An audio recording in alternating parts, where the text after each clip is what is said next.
Hello, everyone. Thank you so much for joining us. My name is Stephen Giuliano, and it's my pleasure to welcome you to our second Waypoints virtual event, Preparing for a Move. The Waypoints series of virtual events was developed by Presbyterian Senior Living to help you navigate the senior living journey. And we're looking forward to sharing a lot of information with you in the coming weeks. Today's presentation is being recorded, and a link to access the recording will be sent to all participants after the event, allowing you to access the recorded content at any time. During today's event, we'll begin by hearing from Jill Kearney, CEO of Senior Moves by Design. We'll then be joined by the Quincy Village Sales Director and PSL's Corporate Senior Design Manager, Stephanie Parson. And finally, Jill and Stephanie will be sticking around, and they'll be joined by a panel of senior living experts to answer your questions. Throughout the event, you'll have an opportunity to submit questions to us by clicking on the Q&A button at the bottom of your screen and typing in your question. In the event that we don't have time to answer your question live today, we'll respond to your question via email after the event. With that, I would like to introduce you to Jill Kearney, the founder and CEO of Senior Moves by Design. Thanks for being with us today, Jill. Good morning, Stephen, and thank you so much for being here. And thanks to all of you for being here. We're always happy to talk to folks who are thinking about transitioning and helping to take away those barriers to moving ahead. So let me just share my screen here and we will get started. Okay, there we go. So we're starting this part with, so you're ready to right size. So right sizing is one of those words, it's like some people don't like downsizing because it sounds like you can't take stuff or there's some kind of a loss. But a lot of us as we're getting older are actually transitioning to a house that's better suited for the life that we want to live. We're cutting off those spaces that we don't use anyway and taking all the spaces that we do and transferring them over. And that's what right sizing is. So you're really paying for that space and using that space that you actually need every day and parting with the ones that you no longer need. So what's next once you've decided that you think you want to right size? Well, let's start. Let me talk to you about why I'm talking about this. I've been a senior move manager and a home transition expert for 12 years now. I founded a company called Senior Moves by Design. It's now called Specialty Moves by Design. I'm in the Lehigh Valley of Eastern Pennsylvania. We have moved over 1,500 households of folks that are over 55 and work with nearly 70 different senior living communities. But I also have a lot of personal experience with my own parents. That's actually my mom in the picture there on the top. As we moved, my parents once to Florida and then my mom twice on her way back up here. So we've had a lifetime of transitions in this last 12 years. And so we've got a lot of good stories to share. So let's just get started now. When most people are facing a move, there's two nagging questions that are normally in the back of your head that are, in many cases, stressing you out. And sometimes they're causing you to not move forward. You may be looking at one of these beautiful Presbyterian senior living communities, and maybe you've already got an apartment picked out that you really, really love, but you're not ready to move forward. And when we find folks are in that situation, it's oftentimes because of these two questions. The first one being, what can I keep? Or contrarily to that, what can I take with me on my move?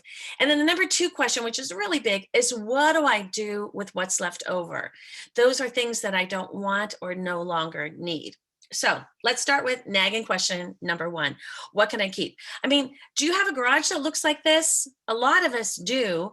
Now, if you're moving to senior living, you probably don't need hardly anything that's in that garage. Maybe a few things that you want to take with you, but you want to start looking at things that that are going to make a difference for you in your new home. Now, every home transition should begin with a floor plan. We've been saying this forever. It will become the master plan for your entire project. Now, floor planning is basically furniture space planning, and it means measuring all your walls and your cabinets and your closets, and then measuring all the furniture that you want to bring with you to make sure that you have a to scale plan of what's going with you and how it's going to fit. Now, some of the senior living communities and Presbyterian senior living have got this service available to you, that they will work with you right there. Stephanie's going to talk about it. She uses it at Quincy Village. And so that is a wonderful thing that's available to you. If your community does not, or if you're not totally committed and you're still up in the air, know that there are senior move managers or move managing specialists who can help you with that. But regardless, somebody has to do a floor plan, even if it's you doing the little old graph paper like we used to use with the little squares on it and then cutting out furniture pieces. You got to know what's actually going to fit in the space that you're looking at. Now, designing a plan, it starts with designing your furniture and space plan, starts with deciding the function or the purpose for each room or the space in advance. Now, it might seem pretty obvious that you have a dining room and a living room, you have a kitchen and a bedroom and a bathroom, but you might have a second bedroom. Do you want that to be a second bedroom in your new home? Or maybe you want an office. Maybe you want a craft room. Maybe you want, another space or a library or something like that that you want to build into your own space. So you want to think about what those room spaces are going to be and then decide how you want to fill it. So once you know the function, then you want to identify what you have at home that's going to help you do that function when you move it over. And then you got to figure out what's going to fit. And you want to fit the way you want it to fit, that still allows you to function in the room as you plan. Now, like I said, Stephanie is going to review how she does this. So I'm going to now move on, assuming that you have got a floor plan done and your big furniture pieces have been identified. So I want to start by saying here, because we're going to talk about the hard part next, was the sorting and figuring out exactly what to bring. William Morris was a famous designer. He always said, have nothing in your house that you do not know to be useful or believe to be beautiful. Now, if you've been in your house for 30, 40, 50 years, you probably have all kinds of cubbies all over that home that may be packed full of wonderful treasures. You may have them in basements and attics and garages as well. But when you move to a right-sized place that's just the right amount of space for you, you're going to lose some of those other things that are holding on to things. And just know that you had a space for before, you may not now. So what you want to do is make sure that those things you bring with you are useful and or they bring you joy when you look at them. Now, let's decide what is useful or beautiful. Now, that begins by sorting. And sorting is so important so that you pack only what you love and what's going to fit in your new space. And that's based on the furniture plan plus available closets, cabinets, and additionally, some of the furniture pieces that actually hold things. But there's also a science and an art to sorting. So let's look at how best to get this done quickly. All right. Sorting process. This is the one that a lot of people don't like, but you know what? Once you get started, it gets kind of addictive. Most professionals will suggest you sort by type of item, that is like clothing or books or paper or collectibles. Why? Because you really never know how much you have until you see it all together in one space. And when you're downsizing, it's critical, as you don't want to bring more than is going to fit in the furniture, the cupboards, or the closets, because then you have a mess in your new home. I always tell everybody, keep the drama at the old home, do your sorting and your downsizing and your right sizing there, so that when you pack things, you are bringing what's actually going to fit. Now, let's start with one of the ones that Marie Kondo, if you know her, you've seen her, and maybe read the book, The Life-Changing Magic of Tidying Up. She says start with clothes because it's not emotional. Well, I know a lot of people for whom clothing is very emotional. So let's talk about, we're going to sort first by identifying where you have storage space. And especially for clothes, that's going to be in closets. We're going to look at cabinets, though. We're going to look at inside furniture pieces. We're also going to look at wall space, because you can put vertical storage on a wall as well. We want you to measure how much space that you have, and then select the things that make each space functional, and then select the things that make you happy. We just already said that. So now let's talk about closets. We have had so many people say, oh, don't worry, I swear it's going to fit. I will just squish it together. But I worked with a lady once, and she had, I went to measure her clothes, and in her master closet, she had one of those closet organizers, really cool ones. And it only had about 10 feet of hanging space in it. And I thought, wow, she has really got this down where she can get all of her hanging clothes in 10 feet. She was very proud of herself. So then we went to the second bedroom and I was measuring just a chest of drawers in there she wanted to take with her. And I said, can I peek in this closet? And she said, sure. Well, it was full of clothes, another 10 feet. And I said, well, are these going with you? And she said, well, yes, they're my out of season clothes. And I said, oh, we don't have 10 feet of clothes. We now have 20 feet of clothes. But she has 22 feet of hanging space in her new place. So we thought we were okay until I got to the third bedroom where she wanted me to measure her sewing chest. And while I was in there, I said, can I take a peek in this closet?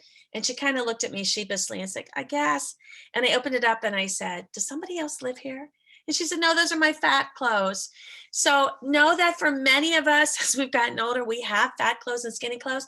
Actually, I tried to downsize my closet and I did pretty successfully down into a minimal number of clothes. I go with stretchy clothes now. It may seem silly, but stretchy clothes will help if you gain, a few pounds one way or lose a few pounds the other way. It's a nice way of making sure that your clothes will always fit. So what we had to do then is we had 30 feet of clothes. And then she said, is this a good time to tell you I have clothes under my bed? So yes, we thought at first if we'd only measured that master closet, that clothing was not an issue. But by the time we measured all the places where her clothing was stored, we found we had a problem. And so she had to get serious about figuring out what was going to fit. If you can't get yourself disciplined and you keep thinking, I'm going to squeeze more, I always say, take blue painter's tape and stretch it out to the length of the future closet space you have. And then put it over the current hanging bars that you have on the shelf above it until you run out of blue tape. And I always tell people, if it doesn't fit under the blue tape, it's not going to fit. So even if you squeeze it in there, at some point you can't squeeze anymore. And always know too that it's always best to have some airspace around it. Nobody loves having to jam clothes in and out of a crowded closet. If you've ever been to like a TJ Maxx or a Marshalls and they've had all the clothes jammed up tight, you know what I'm talking about. It's not fun to pull it out and have to put it back in. So what you want to do for closets, for clothes, like I said, measure the bars. You want to start with your clothes first and then shift to linen closets. And then we want to look at special occasion things then. So you want to do the things that you use first, get those in first. And then special occasion is next. And then know that everything, like I said, should fit with breathing space. Now, why do I say start with the things that you use first? Because we've had folks do all their own packing of their boxes and then send some of the things over in advance. And sometimes they filled up the closets or the cabinets in a kitchen with all the things they don't use very often. And then on move day, when all the things they use all the time came over, there was no space left. So I always want you to start with the things that you use use the most first, and then take special occasions and things next. And if you think you're close on space, I would mark some of those boxes as extra, and they don't get unpacked until all the stuff that you use every day is actually in the closet. Now, cabinets and built-ins. We count cabinets and we count closets and measure cabinets and things when we're helping folks move. Why? Because you've got a limited amount of space there too. So we count the current and future cabinets in kitchens, bathrooms, and sometimes even laundries. We ask the question, how many place settings will you actually use? Now you can look here. There are probably, I think I'm looking there, about 12 bowls. Do you really need 12 bowls going forward? A lot of us have place settings of 12, but maybe when we're going forward and we're downsizing, and maybe we're going to be eating in a dining room for part of the day, maybe 4 is enough, or 6 or 8 on the outside. But it's rare that you actually need 12. We're going to ask you to discard duplicates. I have popcorn bowls that my family has eaten out of for decades. I have 2 of them. When it's me home alone, I don't need 2 bowls of popcorn. So maybe that's a time to start to thin out things like that. And then things like spatulas and things. You don't need a dozen of them. Maybe 1 or 2 is enough. But all these questions are going to help you take that everything that you have today and right size your stuff so that it fits better as well. And I'm going to toss this in here too, because we see this occasionally. If you have things that are expired or beyond their date, just toss them while you're still at home. Don't bring them with you on a move date. Now, when we look at furniture pieces, here's an important thing to consider. If you have furniture pieces that are going with you that hold things, you want to look inside. You want to see what's in there, because it's great storage. I mean, look at that piece right there. It'll hold a lot of stuff.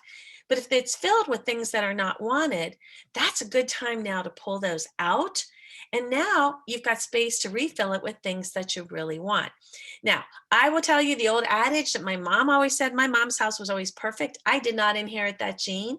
Clutter tends to dog after me, which is why I can talk about this from personal experience. It's hard. It can be hard to do some of this downsizing, but it's a good thing and you feel so good when it's done. But my mom always said, have a place for everything and everything in its place. When you get to your new community and your new apartment, you don't want to have boxes piled up. You don't want to have piles of clothes that don't fit in the closet, or you don't want to have boxes of tchotchkes and things that you've saved that didn't fit in the shelves and things that are sitting on the floor. It's not doing anybody any good. It's not safe. So you want to make sure that if it doesn't have a place, that it's probably time that it needs a new home. Now, remember that it's also, if you're taking furniture that holds things, it's perfectly fine to change a piece's original function. Now, if this was a television armoire, it's perfectly fine to fill it with linens. It's not going to know the difference. And so just know that sometimes you can take a piece that's great for storage. We'll often take the bottom side, the bottom half of a china hutch from a dining room. It's great for some of these flat screen TVs to sit on. We part with the top. We can still use the bottom for storage, but if you're not taking a 12-piece place setting of china and all the serving pieces, that's sometimes a great place to put extra blankets or pillows if you've got guests that are coming. You want to have things for when the guests are going to sleep over. Now, bookcases. How many bookcases do you have now? What you need to look at is, this is like the clothes, is where do you store books in your house? We have had, in our experience of working with over 1,500 people, teachers and pastors tend to have the most books in our experience. Some have 1,000. We actually had one had 4,000. He was a teaching scholar. So it took a while to downsize those books until they were off to places that could actually use them. But we also had a house that had built-ins in every single room in this beautiful old Victorian house that was 4 stories tall. There were bookcases on every single floor and they were full. Now, when we did the floor plans for the new place, there were only 2 bookcases. And he kept saying, no, I don't have that many. We're going to be fine. But when we actually walked around the house and counted, 12 bookcases were not going to fit into 2. And so what we did is we emptied 2 bookcases and he went around all the bookcases that were there that were loaded, put Post-it notes on his favorites, sorted through them, and then filled the 2 bookcases before we moved to make sure that they were going to fit when we got there. So it's important to know how many do you have now, how many are actually going. Like I said, sticky note your favorites, remove and refill, and know that they can also hold more than books. Sometimes if you've got family pictures, folks have got little pictures of grandkids and things like that, they don't want to hang them all over the walls, they can sit in front of the books on a bookcase as well. Wall space. I love wall space. Why? Because it takes up no floor space. So same thing with bookcases. Bookcases take a very small footprint on a floor plan, but they give you lots of vertical storage. Same thing with things like armoires and things like that. But here's a little display chest. And we've recommended these to a lot of people. There's sometimes when people, we'll talk to people and they'll have like 500 Hummels because they collected them forever, but they don't want to take the big curio or the hutch or everything that they've been displayed in. We say, what do you want to look at every day? And know that the impact is stronger if they're gathered together. We've had people sometimes collect, we had one lady collected birds, and every room had a bird in it somewhere, but you didn't really notice the birds until we gathered them together and put them in a little wall display unit like this. She could see all of her birds every single day and she loved it. But she also then had brought only enough to fit. She didn't need to look at 25 birds, but she found that actually 5 or 6 was plenty. And that vertical space doesn't take up any floor space. She actually had a wide hallway in her house. We were able to put it down that side wall.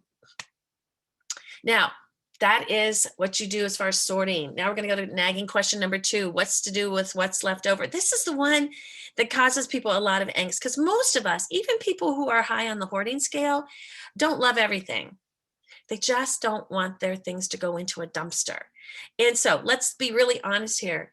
If you've been holding on to things for a long, long time, where do we normally want our treasures to go? Well, yeah. A lot of us say we've saved them forever. We want our kids to take them. We're hoping that family members or a cousin or maybe a granddaughter or a grandson will take what was important to us and it'll be important to them. But this is a really good time when you're going through your home to have the family come through and to let you know which things they like, which things are important to them that would be a good memory for them. Now, if it's something you're taking with you don't have to give it to them today, but maybe put a note on the back that says, if I don't need this in the future, this is going to go to my son John, or this is going to go to my granddaughter Casey. So make sure that you've got it tagged. But you want to find out what's important to them. We got to remember too, no means no. And I've talked to daughters who've said, oh my goodness, my mom has been asking me for 3 years, will I take her dining hutch? And I keep saying no. And she keeps waiting for me to change my mind. This is a good time to say, you know what, if they say no, they really don't want it. Want to skip the guilt. Guilting someone into taking something they don't want means they're not really loving it. And wouldn't you rather have somebody take it who's going to enjoy it and use it than to have somebody who's going to stick it in the garage or something and then resent the fact that they're having to store it? And know that we all have too much stuff. So even if your daughter loved your dining room suit, I loved my mom's dining room suit forever. And I kept thinking one day maybe I would get it. Well, they kept using it and using it. So I eventually bought my own.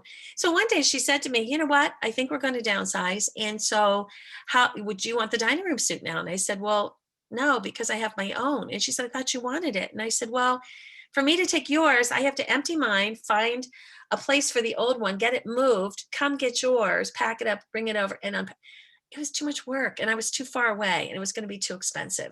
So just know that if the kids say no, it's probably no. What else can we do? Well, we can sell things. Now, we have to remember that what we paid for something is not what we're going to get for it today. In most cases, in 99% of the cases, what we're doing is we're selling used stuff. Now, auctions is something that we use all the time.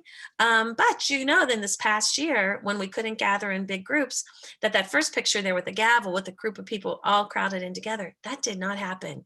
And a lot of auctioneers were really feeling the pressure this past year for their companies because they said they really need a room full of about 200 people to make an auction work. Some of them have gone ahead and moved to online auctions. My company does online auctions all the time. We use an auction hosting site, and we help folks after they move out turn the entire house and what's left over into an online auction. It's a pretty cool process. We sell over 92% of the contents of everything that's left over once things like trash and things like that are removed. So just know that is an option. There's online auctions all over the country. And it may be that your local auction house, if you don't have one of the online auction companies, sometimes the traditional auction houses are going to do something like that. In addition, if you only have a few pieces left over and they're really special, then maybe your local auctioneer will come pick them up and put them in an auction there. Or you could always try something like Facebook Marketplace. It's a good place for people who are local to you to offer money. You put a little price tag on that piece, and then people say they will get it and they come and pick it up. I would just always caution people to make sure you're not home alone if that happens, especially if you're an older woman. I wouldn't be home alone if somebody came to my house. You just want to make sure that somebody is going to be there with you. Now, there's also donations. And you know what? There's so many people today that are hurting. Obviously, clothes is an easy one for donation. It's rare that you can sell clothes unless it's really high-end couture type clothes or it's brand new with tags on it. Some people will sell baby clothes and things like that, but in general, for most people, clothing goes to donation. And you're going to find that just because it's old doesn't mean it's an antique or that it's valuable, like the little table and chairs here in the attic. That may be a donation item too. And so it's one of those things where I know it's hard to tell sometimes when you say, is this piece really valuable or not? One of the things I want to point out in that left picture is that the picture is pretty brown, isn't it? And I was told a few years ago that what doesn't sell is brown furniture. Now, I'm kind of an environmental freak and I like things that are green and healthy. So I thought brown meant, toxic. And they said, no, brown furniture. I said, like the color brown? And they said, yeah. And I said, that's like all the furniture in my house. And they said, yeah. And they said most young people today, their favorite place to shop is IKEA. And IKEA's furniture is typically white or gray, sometimes black. I did find one brown table when I was over there a few months ago, but in general, it's not brown. And so there's not as much market for stained furniture as there used to be. And it's just a sign of things changing. So know that sometimes donation is going to be your best option. If donation doesn't even work, well, then sometimes things have to be discarded. You can put it on the curb, like that little sad little chair there, and put free on it. Sometimes people will take it. Sometimes you just have to bag things up. Things like mattresses are really hard to donate today. And in Pennsylvania, I can tell you that in order to donate furniture or to try to sell it on auction, if it's upholstered furniture, it has to be fumigated. And they're just trying to protect people from things like COVID. And so it's just gotten a little bit difficult this last year, but know that sometimes putting things on the curb and marking free on it is the best thing. In my neighborhood, we do that all the time. And it's also easier to get rid of it because you don't have to haul it anywhere. Now, why start sorting and right sizing now? Well, because you can be the one who decides where things will go. Is it going to go with you, or is it going to be sold, or is it going to be donated? A lot of folks wait too long, and then something happens and something changes with our health or whatever. We're not able to do this ourselves, and all of a sudden somebody else is coming in and making those decisions for us. Don't give someone else that control. You want to hang on to these things and make that decision yourself so that when you actually do your move, that you are taking things that you love. Not everybody is going to know what your treasures are if you don't identify them in advance. And know that the sooner you do this, the more time you have to enjoy a really simplified, decluttered life. I mean, there's a lot of studies that say mess causes stress. And so even for some of us that, like myself, who tends to keep a little bit more than I should, every time I clean out a drawer or get a closet organized or find that there was a little pile in the dining room or something and I clean it up, I just feel so good about myself and I feel good about my house and proud of it. So know that owning less is better than organizing more. Joshua Becker is a great author. He's the minimalist. He's got websites and stuff. If you are interested in reading about this before you actually start doing it, Google Joshua Becker. He's a great guy, and I've heard him speak in person. But that is a really good and wise statement. Owning less is better than organizing more. Know that downsizing and right sizing, or whatever you want to call it, is a labor job. But there are folks out there, and they're around most of the country. There's about 1,000 in the United States. They're not in every city and town, so there may not be one near you. But just know that they are there to help folks do sorting and things like that. They'll do a full pack for you. So when the movers come, they take everything over. Remember, if you have your floor plans, the movers put everything where it's supposed to be on the floor plan. But then these lovely people will then help you unpack everything and get it organized and put it away. Um, we are Specialty Moves by Design. We're members of the National Association of Senior and Specialty Move Managers. That is such a mouthful, I know, but it's NASM.org. If you're not sure if you have someone near you, you can go on NASM.org and click on Find a Senior Move Manager, and you can find lists of people that might be near you. Because we're doing this webinar together, if you can't figure that out, you can always call me at my office, and I'll post the sign at the end. We'll try to figure out if there's somebody near you. Know that move managers are experts at decluttering and sorting. Now, if you don't have move managers near you, you probably have people that are professional organizers. If you're way out in the country and you don't have a professional organizer, you may have people at your place of worship, or maybe there's a daughter or a granddaughter or a niece or a neighbor who would be happy to help you go through your things and help you make decisions on what to keep and what not to keep. Know that there's companies, so if there are move managers near you, that will do full service or just a la carte services, just what you need. And that whole home online auction is really something to check out. Like I said, we're Specialty Moves by Design. That's our phone number. We're in the Lehigh Valley and Bucks and Montgomery counties as well. You can call us and ask for advice if you like. Our website is also there, specialtymovesbydesign.com. And you can find us on Facebook. We post a lot of good information, as do the other NASM members. And sometimes that's just a good place to get great ideas for going forward. So I am now going to switch over to Stephanie, who is going to show you this amazing floor planning process that she does for the folks that she works with at Quincy Village. Thank you, Jill. That was some great advice that she provided. And thank you, everybody who is joining us today. As Stephen had said, my name is Stephanie Person, and I am the Director of Sales and Marketing here at Quincy Village, which is part of the Presbyterian Senior Living family. And I'm also the Corporate Senior Design Manager. So I'm going to take this opportunity to show you that when you select one of the PSL communities, some of the services that we're going to be able to provide to you specifically in creating that floor plan for your new home. First of all, I want everybody who's out there just to congratulate themselves. I always like to do this presentation in person, and I always tell everybody, reach out with that right hand, pat yourself on the back, because by taking this step, you've recognized that it is now time not just to downsize, but right size your personal items along with your lifestyle. So definitely do that. Listen to the advice that Jill has provided. And then, like I said, I want to share with you what's going to happen when you visit one of our communities and how we can help you out. First of all, hopefully you've had that opportunity to go out and visit our communities. If you have not, then definitely reach out, talk to the sales directors, the sales counselors. We are doing some on-campus visits, so we'd be happy to have you come look at the size of homes that we have available. But in today's world, just like today, how we're going virtual, we can definitely accommodate you through virtual tours. And this is even, possible during this floor planning process. We can do FaceTime calls, we can do video conferences. There's many avenues out there that we can do to help in this process.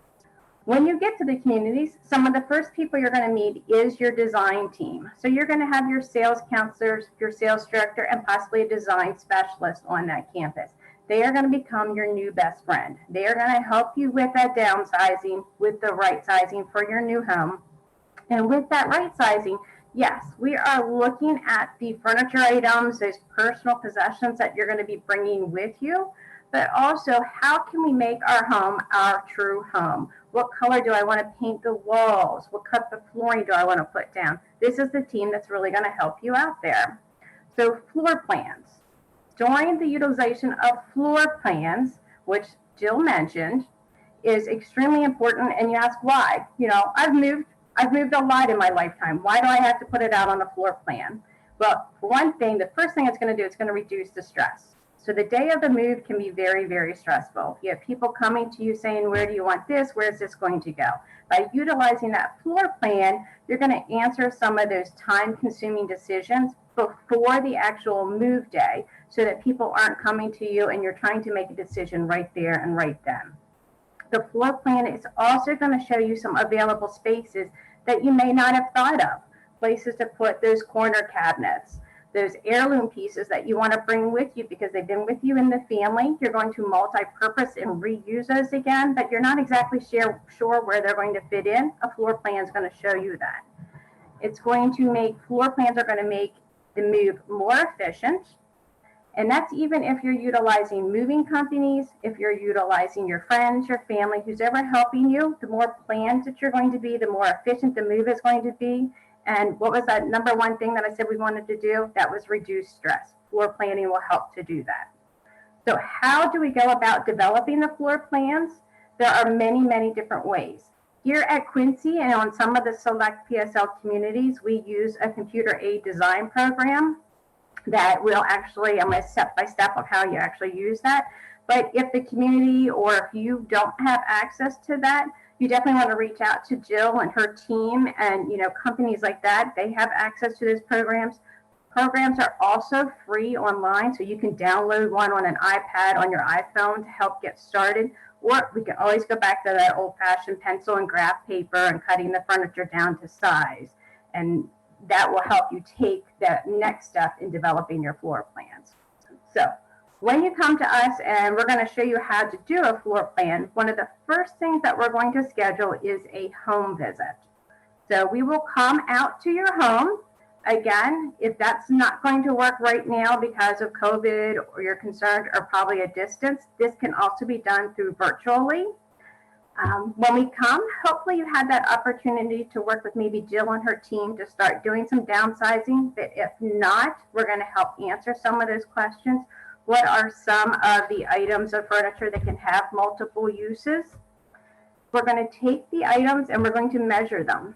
And yes, it's important to measure the length, the width, the depth, but we also want to measure the height of each piece because we're going to look to see maybe it's going to get placed underneath the window, or maybe it's close to where a light switch is or a thermostat's going to be, and we don't want to cover any of those items. So it's important to measure that. When you're doing this, your design specialist is also going to be looking to see, what is the feel of the items that you have? Is it a lot of the browns? Is it a lot of the grays? Is it, neutral colors? Is it a warm palette? Because she's also going to be helping you pick those flooring items. So there's home bits. It's very important to help you, get that feel of what you want for your home. She's going to take those items. He or she's going to take those measurements that you do. Sometimes we do that on site with our computer and we start laying it out onto a computerized floor plan, or they may go back to their office and actually place the items on at that time, do a couple of variations. As you're walking through, you're going to start talking about, I think I want this in my living room, but there's a possibility I could use it in the bedroom. So by putting it on the layout, that's going to give us some options that we can look at so that we can review that again later on. So once that design specialist has that floor plan established, it's going to come back and it's going to show you a couple of things. It's going to show you maybe some of those open spaces where maybe we can place those curio cabinets that's going to go in there. It's also very importantly going to show you walk patterns. How is the flow going to happen in that room? Do I have room to get from my kitchen to my dining room table? Or a lot of our residents actually joke and say, we don't use that dining room table anymore. We're eating in front of the TV. So can I get from my kitchen into the living room area without any obstacles in the way? It's also good to look at those walking patterns and the spacing allocation with that furniture in case maybe we're looking for the future. If we have rollators or wheelchairs that we're actually going to be using, this will highlight that area to see that, yes, we are going to be able to get through. We can have a clear path into the bedroom, or maybe not, and we have to, do some rearranging at that time. Once the floor plan and the items are on there, then we will do a coding system with you. So we'll take a sheet, it'll have all your furniture listed on there. We'll code it by a number system, and you're going to have that floor plan and that coding system in a print version for you to have. And that's going to be for you to start planning for when your movers actually show up. So prior to your movers showing up, you're going to want to start marking everything. So in my home, and I actually just moved a little over a week ago, I did this exact system. And so I decided with Post-it notes, I got a multicolored packet of Post-it notes, and blue was my dining room, pink was my bedroom, and went through and just was writing on there what room it was going to go into, what number was it going to be, and followed that color coding system. So we come up to, Stephen, if we could just jump to the next slide, please. You will see, so you'll start out with a blank layout. A lot of times communities will show these to you. They're in their workbook. And by the time you're done moving, you will actually have your new virtual home that will have all the furniture laid out. And you'll see the spacing around it with some color codes on there. And then you will also get that printed out sheet that will break down each furniture item and match it up to the number that's actually listed on there. So those, you'll see how you went from the blank layout to your actual new home. You'll use those tools to mark your items. And now we're coming up and it's actually the day of the move. And I always tell everybody the day of the move, you have been prepared. You are ready to do that. So the first thing I want you to do is just breathe and know that everything is going to go smoothly because you are planned, you are organized, and you're ready to do. The next thing then, when your movers show up, whether it's a moving company or, like I said, friends and family, you're going to walk through your home. You're going to show them these are the items that are going. This is my coding system. This is how I want to see it in the new home that we're going to. Provide them with the copies of the layouts of the new home and the details of your labeling system, because this is going to help them in how they unload your current home and put it on the truck so that when unloading comes, it's a very efficient process. After you've answered everybody's questions, the next thing I want you to do is just step back, relax again, and just watch how this move will actually transpire with your moving company then. Then when you get to your actual new home, you're going to do the same thing again by walking through. So you'll go in, whether it's a cottage or an apartment, you'll walk through with your movers again, review what room is what, review your flooring layout again, and also your furniture detailed sheets and your color coding system. And then again, step back, watch how they unload the truck and how the items can go in each individual place. Because you have planned ahead of time, it goes very, very smoothly, and there isn't those constant interruptions. Sir, where would you like this box? Where do you want this piece of furniture? You have looked at the layout. You know that when you put that dresser in, you're not covering up the light switch. You're not covering up any, thermostats or anything like that. It really makes the day very, very efficient and very smooth when you go through that process. We've been using this tool here at Quincy for a number of years. Some, like I said, we have done through home visits where we've come out and met with residents and helped them plan their floor plans. Many we have done just through emails and through video calls and that type of service. So we certainly, reach out, ask those questions, see what we can do for you. Sometimes people like to measure their own things and just give it to us to put in the layout. We can certainly do that too. But by using the program, you'll find out that, and by planning, that you're not bringing items that you don't need or that you're not going to use. You're saving time and you're saving money because it has gone smoothly, it has gone quickly. And you also have knowing that peace of mind that things are going to be under control the day of your move prior to. And even once you get in, you're not like sorting through boxes saying, I know I packed that. I thought I saw that box go in the bedroom, but if we've labeled it, followed the plan, then we know exactly where that's going. Because with your floor plan, not only is that going to be for your large items that are coming in, you're also going to utilize that floor plan to know what closet you're going to use for each item. So is it clothing that's going in the bedroom closet? Is it something that's going to go into a pantry? You're going to have that plan to help decide that. Like I said, we're going to take the opportunity actually to go into one of the very first cottages that I worked with the resident a number of years ago to do this program. I did a home visit with her. We laid out her furniture. We customized her individual cottage, and then we actually had the movers come in and move. And she usually joins me on these presentations, and she always shares these two comments when she's doing it. She says, in my opinion, the use of this program was a no-brainer. Why would you not take advantage of it? If you come to one of our communities and you are utilizing this program, there is no cost for us to come and do this for you. It is just part of being one of our future resident club members. The second thing she says, our move is $300 less than the estimate due to using this program. And I remember her always telling me that the movers showed up at her home at 8 o'clock in the morning, and she was about a half hour, 45 minutes away from the community. She was done and unloaded in her home by 12:30 that day. And the movers were just amazed at how quickly everything went. And that's where her reduction was actually seen. Because it didn't take as long as what they had thought. And the movers actually had packed her, and she had that organized with the packing to say, this goes in this box, this goes here, that they felt that it was a very efficient move. So now I think Stephen is going to actually show us a great video tool that we are just starting to utilize here on our campuses so we can walk through and see the actual home. So this is a cottage here at Quincy Village. This is a heritage style cottage. It is about 1,600 square foot. You will see, if you looked at had the opportunity to look at one of the other layouts, how we had interior walls that we had cut down because she just didn't need them. She wanted that open concept feel.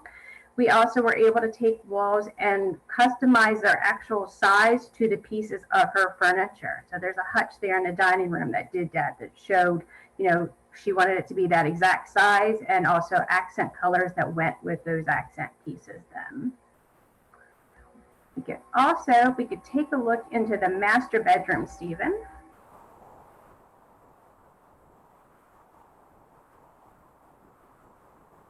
is a great tool, everybody. You're able to walk and see the actual home with actually being there. So you can tell they had several large items they were bringing into a bedroom. So by using the program, we could see that yes, it was going to fit. We also could see where we needed to have electrical outlets added. There was maybe some existing there, but we had to increase the use for certain needs that we had to have. Using the floor plan showed us exactly where those outlets had to go. It showed us where we were able to add pocket doors that are very space savings, but that also, when you look at adding a pocket door, showed us how that we were going to have to adjust the electrical in there. Some of the other custom features that they were able to see by utilizing a floor plan was most homes have 2 bathrooms in it in this heritage style, but they chose that they wanted to have one large walk-in laundry room with one large bathroom.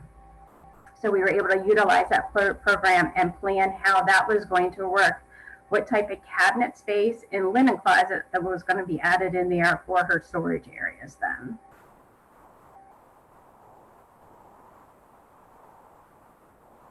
And another great feature of this home was this is actually a retired chef who it was very important for him to have a pantry. And he had some very large pieces of equipment that he wanted to bring with him. And so we were able to take part of the garage, add in a pantry, and accommodate all of those items that he was looking to bring. And those were things that he was very passionate about, very important to him, and we wanted to make sure that we could accommodate those kitchen gadgets that he was bringing with him.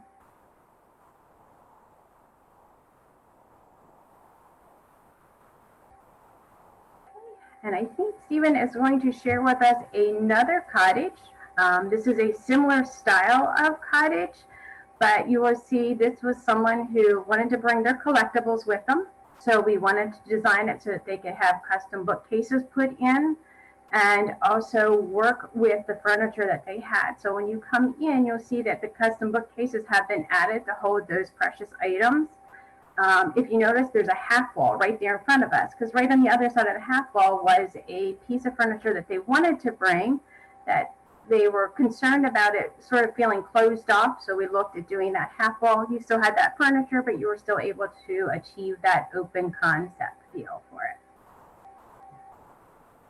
And honestly, all of this was achieved by sitting and looking and planning ahead of time to know what was going to fit, what items that we could bring, that we couldn't bring, and planning ahead of time with those floor layouts.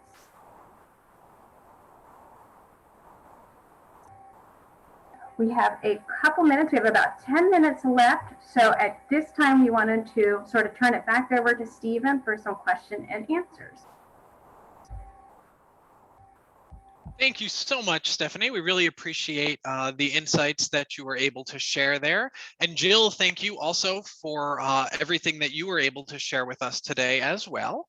At this point, we are going to open up the floor to questions. We have a panel of experts, of course, including both Jill and Stephanie standing by ready to take questions, but we also have several representatives from different PSL communities that are here as well.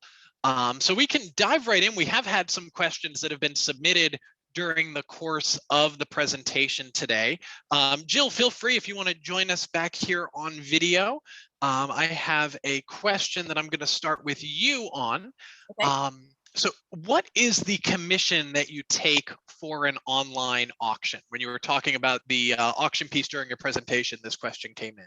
Got it. So my company is the one who sets it up and then does the pickup, manages the pickup, does not take a commission off of it. But the platform, the auction company that runs the platform, takes 30%. 25-30% today is pretty typical. Great, thank you. Julie from Glen Meadows, I'm going to ask you to join us now. We have a question that came in here.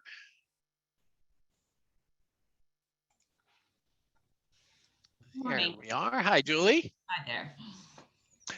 So Julie, the question is there a cost for extra storage space for those with patio homes?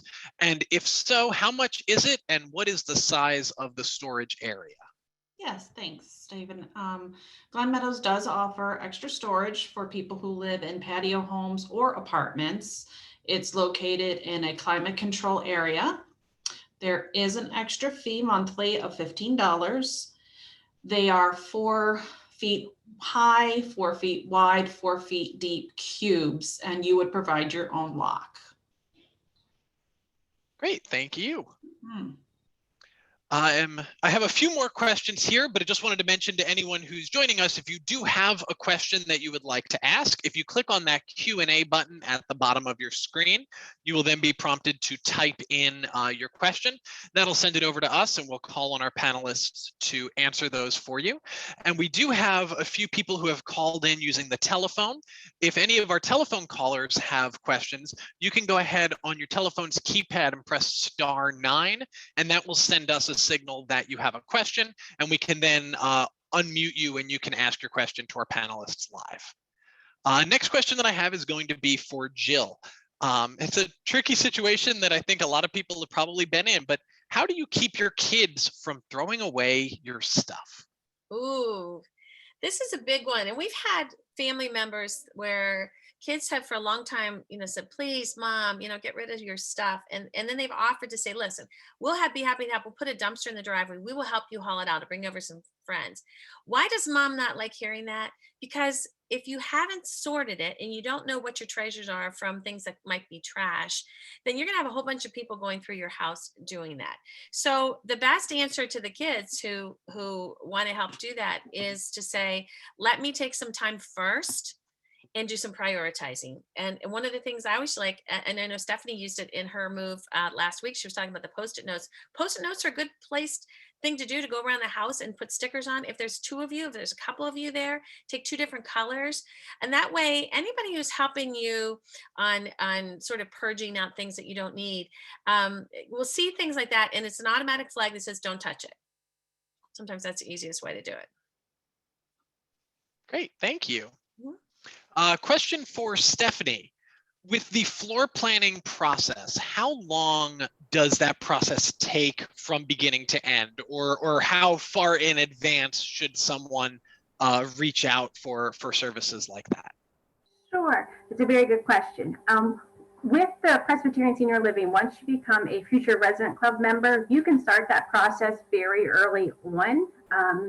Especially if you're very early in the downsizing process. It's good to look at what the ultimate goal is of the layout that you're going to. So you can start it then, but it's always, even if it's 2-3 weeks before a move, you can still certainly call us and we can help you get that layout done. The actual process can be done very, very quickly. With the measuring, with putting it on a layout, you can do that within a few days, really. So there's never too early a time to start, and we will continue to do it right up until the day of your move. Great. Jumping back to Jill. Jill, does your company come to pick up any furniture that we may want to have go to auction in PA? And if so, is there a cost for that service? There we go. Good question. We aren't normally the one that picks it up. Generally, you're going to have to today, because the auctions got so flooded with things in the last year. They're going to want to see photos. So generally what they'll say is snap some pictures, send it to us. We'll tell you in advance if we want it. And just don't be offended if they don't take it. It's just so many of them, they have to be able to sell the thing in order to take it, or else they have to pay to have it discarded. So generally what happens is once you've got that, sometimes the auction company will pick it up themselves, especially if it's a piece that they think is somewhat valuable. If not, that's a good time to get a hauling service. Sometimes the folks like 1-800-GOT-JUNK and stuff will actually move things for you too. You just have to call the local people near you and see if there's somebody that would take it over. Great. Stephanie, I feel like we keep ping-ponging back and forth here with these questions. Stephanie, is there a charge for all of the custom changes that you had discussed, like built-in bookcases, creating half walls, those sorts of things? Sure. So if those are not already existing in the home, so if we walk in and there is no bookcases, or you want to do that customization, there is a cost for that. All of those costs are obtained prior to any work being done, and even before we actually start the whole contract pricing, so that you know that this is going to be a cost above and beyond what we were normally looking at. And usually when you're doing like the bookcases, it's because we've looked at your home and you don't have those existing pieces to bring with you. And that's when we come in and do that. But you have all that pricing ahead of time. Great. And then I have one last question here, and that's going to be for Jill. Jill, my friend told me I won't make a lot of money on an auction, but I don't just want to donate or throw everything away. Is there any other option? What else can I do with the stuff? Yeah, this trying to make money off of an auction really only works if you have a lot, like a large quantity of things. There's certain costs it's going to take to have people come in and sort it, have people process it, photograph it, especially for an online auction. If it's an auctioneer in person, they've got major fees that they have to pay just as a base in order to get people out there and stuff. So having a large quantity is really the answer to if you really want to make money. We had last year 2 auctions that made over $20,000. That is rare. I mean, a lot of times we say people, if you can break even, it's better than paying a hauling company or Got Junk or whatever $650 a truckload to haul things away. So sometimes the cost to set up the auction and stuff, even if you break even, is still better than paying money. How do we make money?